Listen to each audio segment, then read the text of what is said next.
Hey everyone, today we're reading 1 Thessalonians, the tail end of chapter 2 and into the entire chapter 3 together today.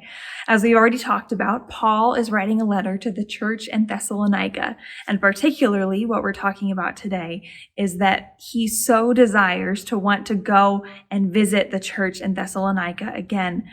But Satan is blocking every single attempt that they're making to go and travel there. Now, we don't know exactly what that means, what Satan is doing from keeping them, but we do know that it's working. But Paul does not let that get him discouraged from going to try and encourage the Thessalonians. He sends Timothy. And at the beginning of chapter 3, this is what it says. It says, "Finally, when we could stand it no longer, we decided to stay alone in Athens, and we sent Timothy to visit you.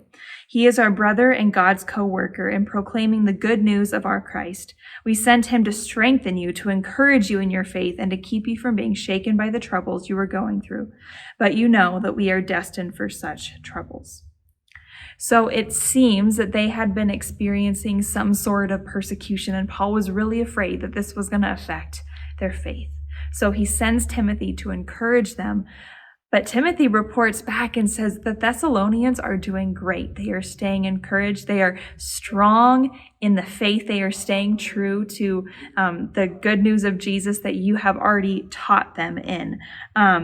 And Paul says that they're so encouraged at this news. In verse 7, it says this, "So we have been greatly encouraged in the midst of our troubles and suffering, dear brothers and sisters, because you have remained strong in your faith. It gives us new life to know that you are standing firm in the Lord. How we thank God for you. Because of you, we have great joy as we enter into God's presence." And then Paul ends with a prayer for the Thessalonians that they would experience increased love and increased grace as they continue to live their lives for Jesus.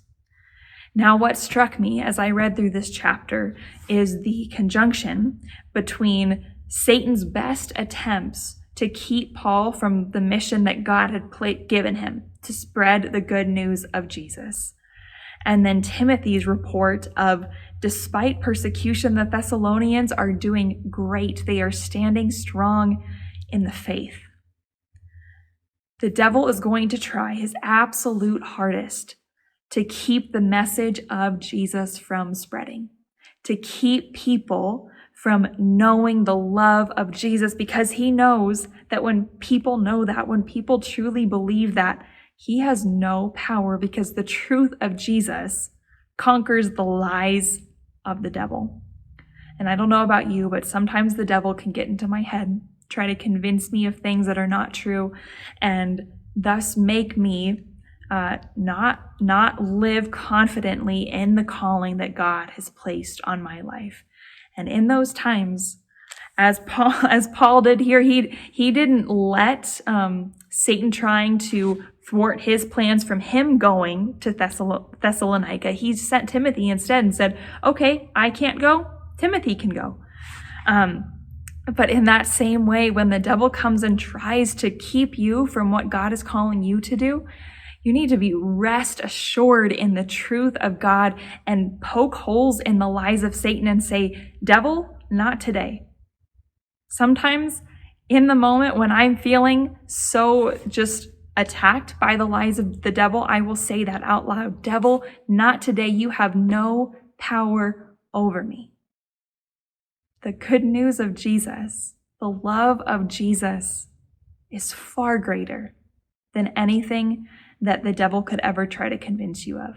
Be assured of that today. So if you are facing some lies that the devil's trying to convince you of, or if you feel like he's really playing his cards right to keep you from doing what God has called you to do, declare out loud, "Devil, not today. In the name of Jesus, you have no power over my life." And be empowered by the grace and love of Jesus. Grace and peace to you today. I hope that you have a great day and that you live assured in the power of Jesus. I'll see you next time. If these devotional videos are helpful to you, subscribe to our channel and click the notification button so you know when we post a new video. And of course, please share them with others.